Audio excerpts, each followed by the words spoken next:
حابه بس قبل ما انهي معاكم الفيديو اوريكم الحلاوه اللي احنا شايفينها دي. بصوا جمالها وخلاص دايبه خالص اهي.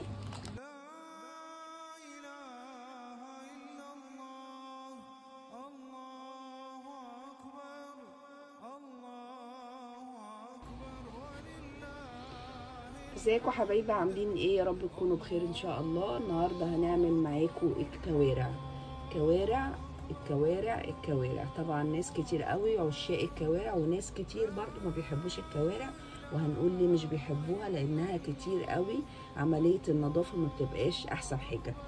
الكوارع عشان تتاكل وعشان تتشرب الشوربه بتاعتها الرايقه الجميله لازم تكون بالشكل اللي انتوا شايفينه ده في النظافه.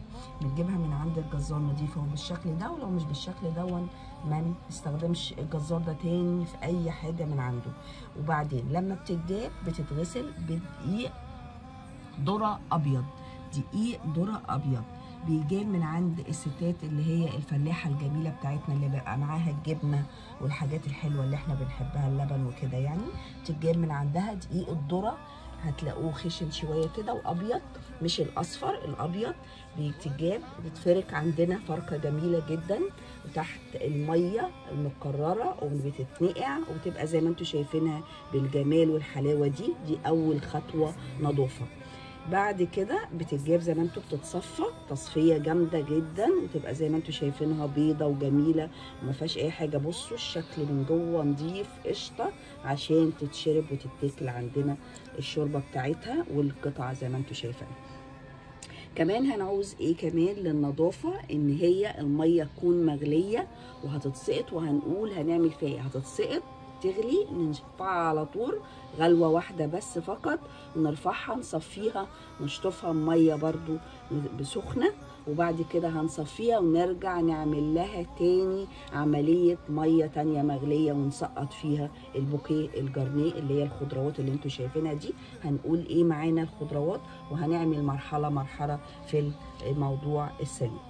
هنعوز طماطميتين كده متقطعين زي ما انتوا شايفين كده بالشكل ده، جزره متقطعه بالشكل اللي انتوا شايفينه ده، فلفل احمر واخضر، فلفل حامي اللي هي الشطه بتاعتنا البلدي، ومعانا كرفس متقطع بالشكل ده فرنجي، كرفس افرنجي، معانا بصله متقطعه زي ما انتوا شايفينها كده مكعبات كبيره، ومعانا كمان مرقتين دجاج، مكعبين مرق دجاج مش عايزينهم نشيلهم خالص مفيش مشاكل، شويه بهارات اللي هي بتاعت اللحمه عندنا زي ما انتوا شايفينها كده، عندنا كاري وكركم وهنبقى ربع وربع ومش اكتر، معانا بابريكا عشان تديني لون احمر، ومعانا ذره كمون زي ما انتوا شايفينها كده، شويه كمون بساط عشان تديني الريحه الجميله، معايا قرفه وورق روله، ومعانا كمان هو الغار ده، ومعانا كمان 3 فصوص حبهان كده معانا. طبعا اي حاجه بقى حابين تحطوها تاني هتبقى منكهات سليمه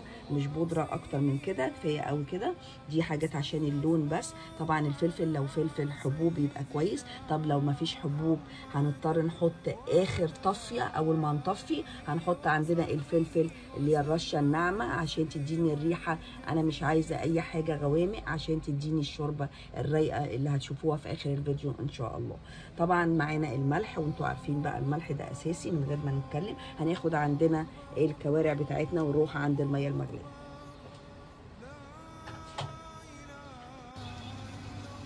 هنسقط كده هنا كده بالشكل اللي انتوا شايفينه ده اهو.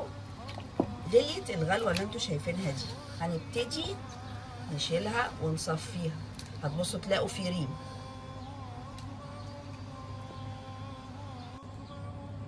زي ما انتوا شايفين كده اهي بتغلي غلوه بسيطه خالص زي ما انتوا شايفينها، وادي الريم طلع اهو. هبتدي اطلعها كده كلها في حاجه عندي واصفيها تاني كده. اتخلصت من كل الريم اللي فيها بالميه بتاعتها. هعمل ايه؟ هشطف حلتي شطفه كويسه جدا، وغطا الغطا بتاعي اشطفه شطفه كويسه جدا، غطا الحله، وابتدي احط ميه مغليه تاني واحط فيها كل بوكيه الجرنيه الخضار اللي عندي. اهم حاجه اغسل الحله والغطا تماما. بعد كده املاها ميه وتنيني لحد ما تغلي، احط فيها بقى كل الخضروات وهنجيلكوا بعد كده. زودت عندي في الخضار عندي 5 فصوص من الثوم صحاح، 5 فصوص من الثوم صحاح. وكمان ما ننساش رشه السكر بتاعتنا. طماطم، يبقى بصل، 5 فصوص ثوم، طماطمتين متقطعين بعد ما الميه غليت اللي هي الميه التانيه. جزره، بعيد المقادير تاني اهو. فلفل حامي قرنين، واحد احمر واحد اخضر الموجوده عندي. كرفس افرنجي. ايه كمان؟ ورق غور، ورق لورا، 1 قرنفل، 3 فصوص حبهان. طيب البهارات اللي عندي: بابريكا عشان تديني لون حلو، كمان سنه كده بهارات، كاري وكركم شويه شويه، حاجه بسيطه. وكمان ذره الكمون بتاعتي عشان تديني الريحه الحلوه. بعد كده شويه سكر، شويه صغيرين هنا وشويه في الاخر خالص عشان تديني الطعم الحلو كده للشوربه وتعادل لي كل البهارات اللي انتوا شايفينها.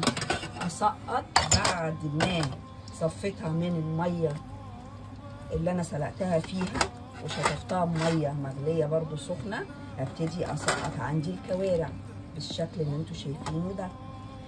احلى كوارع واحلى شوربه هتاخدوها. وابتدي اغطي عليها، اسيبها بقى تستوي.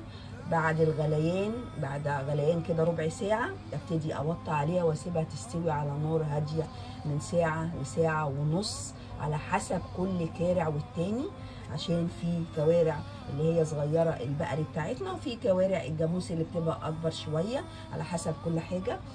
طبعا كل كارع احنا جايبينه هنضطر ان احنا نقعده بقى ونشوف ونتك عليها نشوفها استوت ولا ما استوتش، والطريقه اللي تحبنا وتريحنا هنضطر ساعتها نطفي عليها. وكل سنه وانتم طيبين، وهتشوفوها ان شاء الله عندي في التقديم كده في اخر الفيديو. هتلاقيها رايقه وشربتها ميتها رايقه وجميله، وهتاخدوا طعم حلو جدا. وما تنسوش رشه السكر بقى اللي هي في الاخر خالص دي تديني الطعم الجميل. كل سنه وانتم طيبين، واشوفكم ان شاء الله في فيديو تاني باذن الله. هعمل لكم برده طبعا اللي هي فتة الكوارع.